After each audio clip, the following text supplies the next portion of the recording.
I'm going to call to order the City of Las Vegas Parks and Recreation Advisory Commission. Today's date is October 1st, 2013, 4 o'clock.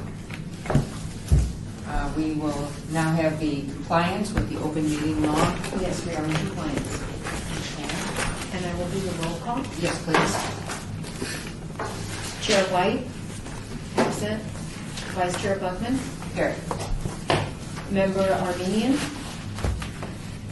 absent. Commissioner Lee, Here. Commissioner Acker, Here. Commissioner Bastian, Here. Commissioner Lopez, Here. Commissioner Sherman, here.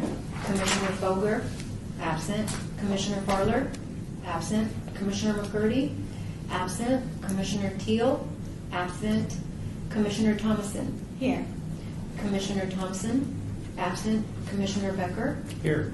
thank you. We have a quorum of 7. Perfect. Eight. We'll go to item number 3, which is public comment. During this portion of the agenda, must be limited to matters on the agenda for action. If you wish to be heard, give your name for the record. The amount of discussion as well as the amount of time any single speaker is allowed may be limited. Do we have anybody from the public who would like to address the commission? Seeing none, we'll move to item number 4, which is possible action to approve the final minutes by reference of the regular meeting September 3rd, 2013. You've all been issued a copy of the minutes. So moved. Second. We have a support and a second. All those in favor signify by saying aye. Aye. Opposed? One abstention, please. And one abstention. Excuse me, the abstention is for what reason? Oh, was not here. Oh, okay, thank you. Okay, so that motion carries. Number 5 is our report for possible action from the Detention and Enforcement regarding these issues at city facilities and parks, and we're glad to have Sergeant John Donahue. And we've been given a report. Yeah. I get every time I come, people move around. You guys are over here and you're over We're there. confused who we are too. Well, every time I walk in, I think I'm in the wrong meeting. But you're in the same spot. You can count on But, yeah, we know each other, so he knows that he'll send me into a dilemma, so he's kind like that to me. So the last time we met, we go over this report, we look at the most prominent. And the most prominent for the month of August was, it was pretty interesting.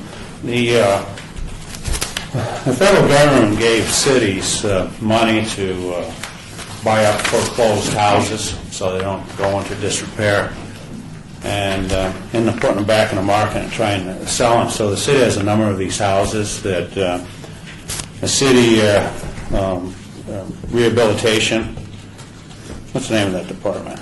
But it's part of the city. It's a rehabilitation department with the housing, and code enforcement also keeps an eye in these houses. So every once in a while, it's you're going to have houses broken into, and you're going to have some vandalism. So on August 7th. We had a maintenance worker go to one of these homes at 7875 Howard Day, which is between Alexander and Gowan and North Cinnamon, Cimarron and Buffalo. It's in that vicinity. And they noticed that the water was on, electrical power was on, a dog was barking. He checked that before, and obviously there was occupants in the house.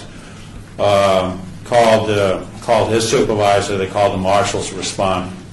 A couple of marshals responded, including myself, and knocked on the door, no answer, and saw the TV going, and as they were shifting around, the TV was off, and the dog that was in the front was disappeared, so it just had credence the place was occupied, so we called it the city lock person that's in our department, and first we tried our locks, and the locks had been changed, and then the city lock person showed up, so in the process of trying to open the door, the 2 occupants came out, and we did a felony takedown.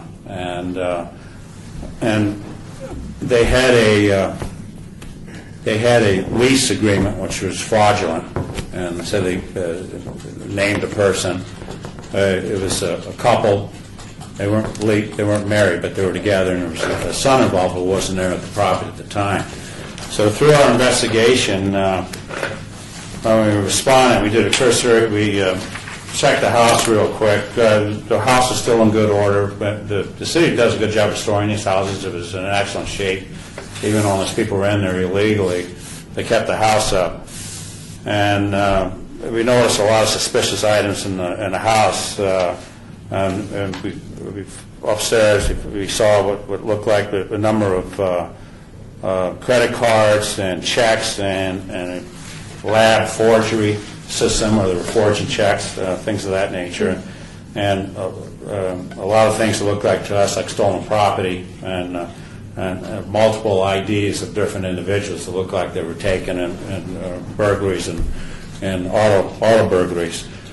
So we ended up calling our special investigative team in there and then taped the house up and arrested the subjects for burglary and did a search warrant. And in the process of a week, during our investigation, we charged these people with 1 count of burglary and one count of a possession of a stolen vehicle, which is in the garage there, and stolen in Clinton, Utah. And they were charged with 62 counts of possession of credit card without the owner's consent, credit cards, and 1 count of possession of a financial forgery lab, and 38 counts of possession of personal information, such as credit cards, IDs, things of that nature. And contacted the authorities in St. George and Washington City in Utah, and they sent their investigators down, and this couple was also involved in light crimes in that area too. And they're in the process of putting multiple charges on them as well. So that was our most prominent. And we had overall, as far as auto burglaries, I think we had up to 8 for the month of August. 8 burglaries and copper wire theft. I think they took out an entire air conditioning unit. I'm not sure what the location is, but that's pretty much of it in a nutshell. And we've had squatters in these buildings before, but not the likes of this couple. And they had fraudulent names. The thing that got us suspicious right away, because the male half is Michael Gibicott, And then I told him, evidently, whoever gave her that forge, she had the ID and everything. Didn't like him much because he gave him a name that would make us immediately suspicious. So, but that's what we have it. So We often forget that our purview is the parks and the city facilities, and that you have much more under your jurisdiction than that. Looking at the statistics that were provided to us, I didn't really see anything that was really out of kilter. Did anybody else in their wards notice anything that they had questions for Sergeant?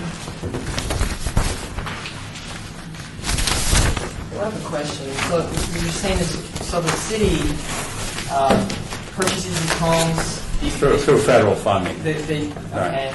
So when something happens at the home, you guys respond? You respond because it's city property? Is that what you're Yes. Yes, it's under the ownership that we get the call. It's usually code enforcement and marshals, probably code enforcement, and they feel the house is occupied. They need us to respond to clear the house. Yeah, you would think it would be Metro that would. Yeah, because That's what I was interested in hearing. Any questions for Sergeant? Any questions from staff? Maybe one more question. Did something happen by the park last night? Me and some friends were over on Maryland near Okie, and we saw a fleet of Metro officers, and we thought maybe up to 25 police cars racing down towards the park. Did you hear anything last night? No, it probably didn't happen in our area there, but the Outreach Park area over there. Startled by that. Were they in the park or by the park? Or? They were going north on Maryland Parkway by All right. the park But, there. Usually if something happened in our area, they usually notify us and let us know, but I'm not aware. The supervisors do logs the previous night, and I review those every day. And Okay, that's- so nothing major. Not in our area. Might have happened in the neighborhoods there. Okay, thank you. Right. Well, thank you very much, Sergeant. Let's move on to item number 5, which is report for possible action. Oops, that was 6. A report regarding Parks, Recreation, Neighborhood Services, cost recovery, and earned income opportunities regarding awards. Lonnie Zimmerman, Deputy Director for Parks, Recreation, and Neighborhood Services. And either until Kelly gets back, I'm going to ask Commissioner Bastian to ask a lot of questions because I'm not prepared to do number 8 until Kelly walks back in the room with me. I'm on. But this is, we spoke about it in the Deputy Director's report in the past regarding Pros Consulting and Leon Younger, who came in and took a look to update what we had previously done in 2008, 2009 regarding fee studies and revenue enhancement opportunities. In 2010, we took summer programs, sports leagues, and some sports fields information to the council and changed our fees. And then we had the recession and the joining of Parks, Recreation, and Neighborhood Services into a new department. So roughly the last 2 years and 8 months, we haven't taken any action on even beginning to look at fees and charges. On the last council meeting of September, we as a department went in front of the city council, and the city council accepted the report, and probably more importantly for this purpose, passed a resolution that enables the director to raise or adjust fees. They can lower them as well without having to go in front of the city council and obtain a vote. Within that, and by policy, not by resolution, but by policy, as a baseline, the director is allowed to raise and or lower fees and adjustments with a 50% cost recovery level of the department. Right now, we're somewhere between 28 and 32% on our cost recovery, which means about 70% of our services are subsidized by the general taxpayer. The council asked that we take a look and establish a 50% cost recovery goal, meaning we're only subsidizing 50 cents out of every dollar for any opportunity that comes along. That said, the resolution also requires us to post, and even though the director has the ability to raise and lower fees, he can't do it arbitrarily and without notice. So if we took gymnastics as an example and decided we want to take it from a $35 class to a $65 class, that would require 30 days posting both at the city clerk's office and then wherever the class was going to be held. Depending on the type of event, we might get into some business impact studies and some other form of public notification. But in a very broad sweep, the major changes with the director now doesn't have to take those recommendations to the city council, and that we require posting.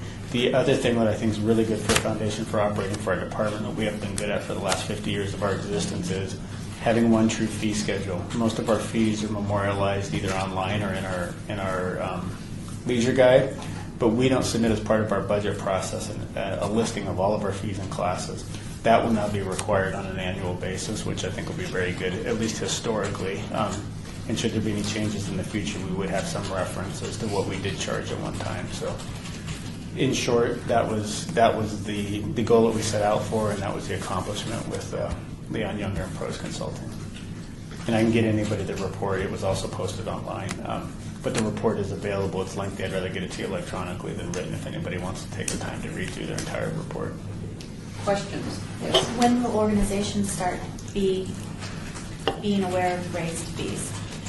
Right now, the departments, and depending on what it is, the next question is what to raise.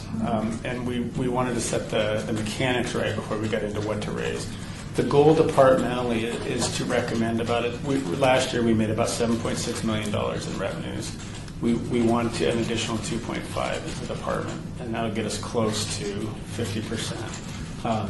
We'll prepare probably in the next month our recommendations at a staff level as to who, what, and how, what program it is. The reality is, at a very high level, at a 100,000-foot level, is our major drivers are Safe Key, summer camps, and sports fields. So correcting the pricing of a gymnastics class with 6 people in it doesn't really generate extra revenue. So we'll be looking at the big ones. Now contextually, or in the minutes when they're made public, I think it's important that Safe Key is something we'll look at. That doesn't necessarily mean, the paper jumped all over it the next day and said that we're going to raise senior fees and they're going to go from $2 to $30. I'm not saying that won't happen, But that's not if you're going to raise a fee, getting your 500 senior members to pay an additional $28 is not going to generate the kind of revenue that stabilizes the department. In the next month, we'll have a recommendation, and I only assume, if directed to, is we can bring that to the Parks and Rec Board to tell you where we're planning on going it that way. With the 30-day posting notices, we can always get it on the agenda before it ever goes public. So we're right in that process now. A long-winded way of answering your question is we should probably know in the next month what our recommendations will be for moving forward to kind of chase that $2.5 million in additional revenue. And I watched part of the rebroadcast of the meeting, and some of the council people were very cognizant of, don't dwell on one specific group when you're raising fees, and to try to balance the overall at 50%. So some will be at 90%. Seniors will probably be far less than that. And I think I brought it up in the past too. It's more complex, and I was trying to stay at a very high level. But every program can be labeled as public, private, or merit. And if you look at a public program dating back to Creature Feature or a council person's Back to Swim, that's public. It's free swim day. Anybody in the public can come and benefit from that. So it's subsidized by us. It's paid for by us. A merit program has kind of a dual purpose, and a good example of a merit program is a youth sport league, non-tournament type, and or a learn to swim class. There's a lot of merit in teaching a child the lifetime skill of swimming, both in that you're avoiding potential drowning and emergency response, and two, it's a lifetime skill that will benefit them. That should be paid for partly by me as a parent, that my child learns to swim on the behalf of the city, but at the same time there's some value in us subsidizing that experience. The same thing is there's some value in us subsidizing a Little League program, because we've got 20 kids that are being organized for the hour and they're not running across our front lawns or tagging our yards. A public or a private service, which we believe should be carried at 100% cost recovery and plus, is a golf lesson. If the city's going to be in the business of golf or tennis lessons, I'm really the only one that receives a benefit as a 40-year-old male to learn to golf. That doesn't have a lot of community benefit. So those type of experiences should not be subsidized by the general taxpayer. Where it would get into, and probably, hopefully without projecting too much, what might be of interest to you is we look at tournaments, because there's the profit margin. Particularly we hear about it in soccer. A lot of our tournament play, we believe, and we'll be talking about it at council tomorrow to try and get further direction, not sports field specific. If there's a tournament organizer, the general taxpayer shouldn't be subsidizing the tournament organizer, who can have what we consider a significant financial windfall, is lighting. There should be a lighting fee. If you're going to have a tournament, the general taxpayer shouldn't subsidize the lighting fee, so the tournament organizer can walk away with a six-figure sum. They should at least pay, in principle, the city's cost. So, again, long-winded, but I hope it kind of frames some perspective of where we're going. Chair. Lonnie, when you're talking about the subsidy being at 50%, I noticed that same rebroadcast, the mayor and Councilman Barlow also suggested that maybe there should even be a possibility of 75%. And like you said, there's a stratification based on that private public merit. But what is being counted in this percentage that you're trying to I think improve? twofold. And that's a really good question, because I think we get into the theoretical discussion versus the applied discussion. Theoretically, it sounds like it would be a great idea to recover 75% on every dollar we spend. When you begin to look at the fee impacts of that, or in a Save Key program, this is just for example because I don't have the number memorized, goes from $55 a week to $125 a week to capture that. There's a lot of sticker shock involved in that, and is that what we really want? Which I don't believe. I think the theoretical discussion was, and then Councilman Barlow in that, which you guys might have caught in the rebroadcast, was asking for, let's see what that looks like. Mm-hmm. He was real adamant about that, and I think that's a valid question. While we can work in theory to recover 50% of all our costs, we need to take a long look at what that looks like to the consumer. To answer your question specifically, with the exception of sports, most of our internal costs are built in, or our non-discretionary are built in. So you're looking at a departmental cost. When you're looking at a cost recovery, we're looking at what we pay internal services charges at veterans, staff time at veterans, some administrative. So it's truly offsetting the cost of the program. One of the things in sports, because unlike many of the centers, so to speak, is what often gets lost in sports is the maintenance cost. My cost in Parks, Recreation, Neighborhood Services is about $1.2 million to facilitate writing Mr. Akers a permit for Little League. That's the cost, but the real cost is about $8 million in the maintenance of the sports acreage. So when we look at sports and we project, plus the utilities, as we've cut the utilities cost from about 1.2 to 800,000. But there's a lot of costs associated with that. So when you look at that, we're really getting to look at what it costs in the sports arena to offer sports fields. But to answer your question, cost recovery is based on as close as we get it as an enterprise cost, not just a departmental cost recovery. And then as a follow-up question, my understanding from that presentation as well is that there, in this cost recovery plan, there's no intention at this time to cost recover for things like sports field replacement. I'm thinking slides at swimming pools or that's a long way playground that gets into equipment. the capital. And here's the reality: is we have. Let's use sports field because it's such a heated subject, but. We have, for league play, tournament pricing is pretty correct, but for league play at $3 an hour, locally, nationally, our model is we are really low on that. Just to recoup those costs, even if I can pick on Mr. Akers, is for Little League, he pays us $3 a league hour. Looking at my numbers, I can tell I need somewhere around $22, $23 an hour. Even though I've been pricing it wrong for 50 years, to catch up overnight, he would go from paying us $60,000 a year to $600,000 a year. They can't absorb that fast. And I think the reality is every parent, child, coach, anybody with any ancillary contact to youth sports would probably be calling. So while you'll probably see what some would see as kind of an aggressive increase, particularly in the sports field area, is they'll be moderated. And again, if you begin to look at, and I speak this as it baffles me, we get $3 an hour for a sports field, and my son's in club soccer. When I go out to pick them up every night, there's 40 kids on that field. When you really stand back and look at it, we'd do better with a tip jar in the corner and just ask people to donate on the way out because we get more than $3 an hour. So let's say we made that $6 an hour. People go, that's a 50% increase. But per participant, it's less than a dime per hour. And whether you're looking at the public or private or from a parental perspective, and I know this only because we've been running the numbers, the average participant in a youth sport, when you bend them all together, is the city receives about $6 annually from their participation.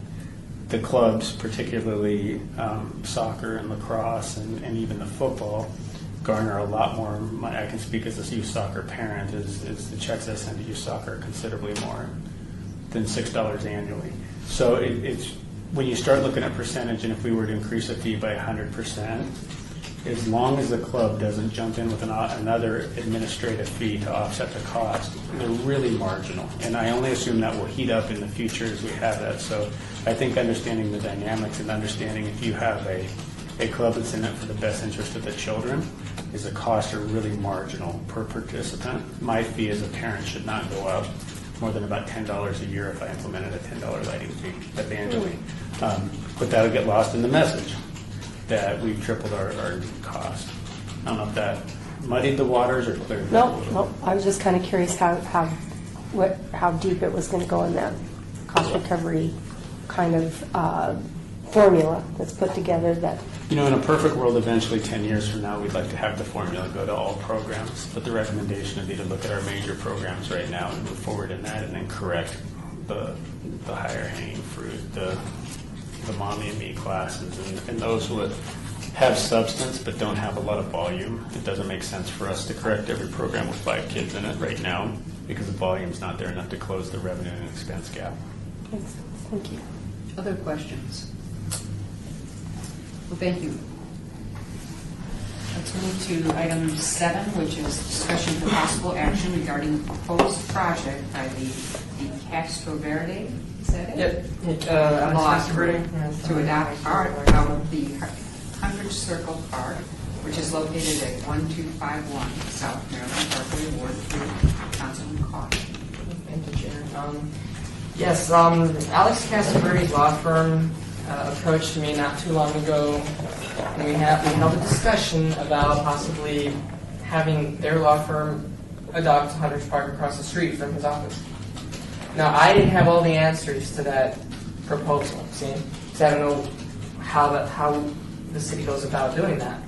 But I told him the only thing I'm aware of, and by speaking to people in neighborhood services here in City Hall, he told me they're aware of trail adoptions and adopt a block. Am I correct about that? So we are attempting to hold a series of meetings after this meeting to see where do we go from the proposal to getting, the wheels turning on this idea. Now, does anybody here know, Lonnie, can anybody kind of lead us in the right direction here? I think a couple things, if I may. One is the ultimate goal of the law group. Some of them do it because they want their name memorialized for the end of time, and they want to turn that park into their name. To really shape the next step, so to speak, I think we need some level of, not a 50-page pro forma, but some level of desire. Is it a matter of, like the Park Ambassador program, where they kind of want to be the neighborhood watch of the park, and if anything's there, they want the hotline of the park's maintenance to fix the pipes, and they want to pick up litter, or they want to report crime? Is it a little more than that, and that they want the park to somehow reflect the law office or the credit? But knowing exactly what they want, do they want improvements to the park? Do they want a new slide? He did express that to me. He's interested in maintenance of the park, to help maintain it, clean it, to take some charge in the park. That is his intention. He has a vested interest in that area, as you are aware. He's located across the street. They built that new office. They're renovating the park. He's very excited about the new playground that's opening next week, hopefully. So he has an interest in that area, and I believe he wants a say in what happens in the park. Now, I'm just basing that off of what through the discussions we've had as to what his true intentions are futuristically. I'm not sure what's in his mind, but that's what I'm telling you. That he's told me he has an interest in the maintenance, the salubrity of the park, the upkeep. That's his main intention. So, in essence, is he indicated that he wants to contribute in-kind service or monetary towards the park? He donated some money to a cleanup project that we had organized for the restaurants. And perhaps when you saw something on Facebook, where we didn't have funds to go and clean. It was $100 to go and clean that up. And he gave us the cash to buy the paint and the brushes to go and clean up the restaurant. So he's expressed the interest in that park for several months, maybe longer, I don't know. But as for what his future goals, endeavor is, I'm not sure. But that's what he wants to do, now. So. And Deputy Director, our input into this process is exactly what? When it comes to a private versus... I think as the Parks and Rec Board, you guys provide the forum for them to get it out and then to seek direction for Commissioner. And that's what we're doing. Lopez. I told him to show up today. I texted him. I said, hey, we're going to discuss it. Maybe you could provide your own input. If you can answer questions, but he's not here. So your next step with him is... I would like to report back what the next step would be. Yeah, I think the next step is for him to define exactly what he wants in the next 365 days and what he wants in the next 5 years. That just to give us a start going and end goal. If it's rerouting of a walk path or enhanced lighting or some park feature, we're getting into some costs there. The next question would be, are we talking about a donation from that, or you just want that prioritized on our capital list? But to find out exactly what his kind of first year is and what his fifth year is, and then we can give a better direction on it to how we would proceed with that, or if it's even feasible. Right. So get it in writing, is that what you're saying? Maybe have something submitted? Yeah, and I don't think it needs to be, because here's where we go formal. I don't think we need a binder in 100 pages, but I think we need to have some conceptual idea. If it's a matter of they're a philanthropist, so they want to donate money. What we want, though, is the master plan for that park in that area, so that we're not putting a slide in an area we know that the playground's going away, or that we're not putting ball field lights in a park that the neighbors aren't going to want ball fields. If it's just a matter of a nicer park, it might be a meeting with field operations to find out why the maintenance standards aren't to their expectations and to find out what's associated with bringing the park to a different level. Question? Chair, I would kind of like to get maybe a little bit of a history on what they've done in the past. I know like at Lorenzi Park with the Rose Garden and different things. Are there any kind of ordinances or laws about public or private groups having any type of partnership with the parks? I defer to the city attorney for ordinances. I can tell you that we're kind of a hodgepodge of differences with all of our park acreage. The Rose Garden probably precedes both Billy and Kelly and all of us combined as far as having a working MOU from 1946 that entitles them to, and 46 is probably around the year, don't quote me on that, as to what we will and won't do. I can tell you in the last 4, 5, 6 years is we've entered into a lot of memorandums. Typically it's with 501s for occupancy of space. But again, it really, because we don't have an Adopt a Park program, we don't have a mechanism in place that says, oh, here's your 5 different options, Commissioner Lopez, if they want to be gold standard all the way down to bronze standard. We don't have that. And I think a lot of it has also been council driven as Boy Scout Eagle projects. They want to build a fence at Floyd Lamb for XYZ. That occurs with no naming rights. So it's really been personality council driven as far as the different instances, occurrences of how it's happened. I know the latest that Kelly and I developed or sat with was when the Kiwanis were taking a long look at Hears Park. One of the real difficulties is you take, John and I just decided it'd be really great to have a park bench, and he'll donate $250 and I'll donate $250. But people take for granted what an actual play structure is or a park bench is. It's not the same thing that sits on your patio. And then you get into a park standard where do we want to really have a bench that John and I can run down to Home Depot that would last us an entire life at home, but would probably make it a month at the house, and we have some level of standards so there's consistency in our parks. And I think that's where the breakdown comes between good intention, good ideal, and really realizing what an amenity in a park has to be built to and what standard, and the fact that I might think a castle structure looks great, but the rest of my neighbors in the park don't really want a medieval theme park across the street from their house. It gets into, and I hope I'm not sounding flippant about that, it just gets into a lot of those. We really look for universals in a certain standard, and those standards and the industrial type equipment are usually beyond what John and Lonnie are thinking about for a park enhancement. So I'm not aware of any state law or city ordinance that would prevent a commercial naming or adoption of a park. But I know I have been involved in 1 or 2 things in the past where the policy has been not to have commercial advertising or commercial sponsorship long term of a park. For example, like a stadium that gets named after a bank or a telecom company. The city hasn't embraced that revenue model as of yet. And I think you guys are all aware of the park naming policy. And in short, that says that we wouldn't name a park after somebody without a 51% financial interest, and we all have examples of how that hasn't occurred, but by and large, that's... And there are discussions with Councilman Kaufman. Yes, regarding this, right? he's aware of that. We've consulted with him about this. So reporting back to you. So reporting back, so just, sorry.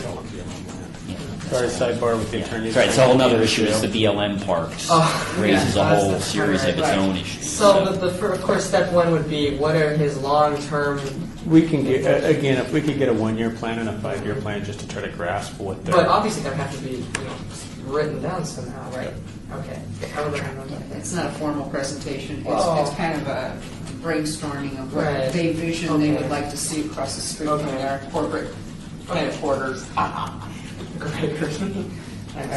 So you can get that message Yes, back? yes. All right, and report back to the next meeting? Yes. All right, any other questions or discussion on item 7? Let's move to 8, which is report regarding organizational goals. That's for action, discussion. So we need a motion then? Yes. Would you like to make a motion? Sure, I'll make a motion to move the continuation of item, what is this, 7 7. for the next meeting. So you want to hold it in abeyance? No. That you're going to report back from them with something more formal Right, as to right. what their goals and objectives are for Huntridge. Right. So- An update to our discussions regarding number 7. I'll second that motion. We do have a motion and a second. All those in favor say aye. Aye. Opposed? Any abstentions? Okay, so we'll see that back on our agenda. Kelly remembers. And now we may move to item 8, which is report regarding organizational goals by Lonnie Zimmerman, Deputy Director of Parks, Recreation, and Neighborhood Services regarding all awards. I think it came up in the last Park and Rec Board meeting is that I would talk about our goals at a high level again. I'll deal with it because this is the Park and Rec Board and we're a blended department right now. I don't necessarily have the neighborhood services side that would reflect in this, but I thought it'd be interesting or important for the Park and Rec Board to know where we're going as an executive management team within the department. One of the big things that the department's working on, again, that goes to fields, is one of the questions always is, particularly in tournament play, what are the true economic impacts? The LBCBA doesn't necessarily put a formula with children's events. So I can tell you that a bed and a head is worth about $300 for an adult tournament to the overall economy. What I can't tell you is what 4,000 children's heads and beds means. One of the things we're looking at, and we learned this during the reduction in force, is if you're going to cut the department, twofold. One is to value what the worth of a tournament is when we're trying to decide whether Little League should be on a field or a tournament with 4,000 people coming to town. Is what value does that event bring to this town, not just to the department's revenue stream, but the overall revenue stream. And the other side of it is what value do we have as a staff? If you're going to lay staff off, does it make more sense to lay the management analyst and deputy director off and allow the function of the sports unit to exist, because they not only have a revenue impact to the city itself, but there might be an overall revenue impact. So we're working and plan to have this year a formula, and we're using Applied Analysis, who's a well-respected organization in this town, to develop a true economic formula. The other thing that's difficult for us is we have a lot of organizers who tell us what their value is to this town, and we have no way to validate that. We don't know if it's truly $1 million economic impact or a $10 million economic impact. But the idea of sports tourism especially is interesting for us, and to know what the economic impacts are. The other thing, and I talked about it in the pros report, is one of our annual goals this year is to make recommendations of how we could go about earning an additional $2.5 million in revenues. Overall, within the recreation division, it's addressing the municipal sports audit and bringing closure to that. One of the things we're not good at as a department is having standard operating procedures across all the departments with hours and times and staffing ratios, and or in fact sometimes classes. You'll see a gymnastics class at one center that has the same hours, the same staff, and the same levels, but it's a different fee than in another center. So it's providing some standardization to that is one of our goals. And then finally is to have 75% of our employee evaluations done on time. That's a big one, and people sometimes ask why they wouldn't get it done on time. For unionized employees, is they're guaranteed merit raises and cost of living adjustments regardless of how their evaluation is. So as long as they stay employed, they get an evaluation. One of the things that we lack as management is because we know that their income is not necessarily dependent on a good or bad evaluation, is we don't always get those done on time. And I think the breakdown long term is it doesn't open up the door to communication. Whether an employee is getting a raise or not is necessarily the reason why we should have an evaluation. We don't always prioritize that, so we want to have 75% of those done. And our employees are evaluated on their annual start date. So all of our evaluations aren't due on the same day. It's kind of a running calendar. So it's one of the big ones is to make sure we open up the communication with our employees about their performance or lack thereof on an annual basis. I'd be glad to answer any questions on our goals. Seeing no questions. Thank you. Item 9 is citizens' participation. Public comment during this portion of the agenda must be limited to matters within the jurisdiction of the commission. No subject may be acted upon by the commission unless the subject is on the agenda and is scheduled for action. If you wish to be heard, give your name for the record, the amount of discussion on any single subject, as well as the amount of time any single speaker is allowed may be limited. And any commissioner may speak under citizens' participation. Is there anybody that wishes to address the commission? Seeing none, we will move for adjournment. Do I have a motion? So moved. Any support? All in favor? Aye. Aye.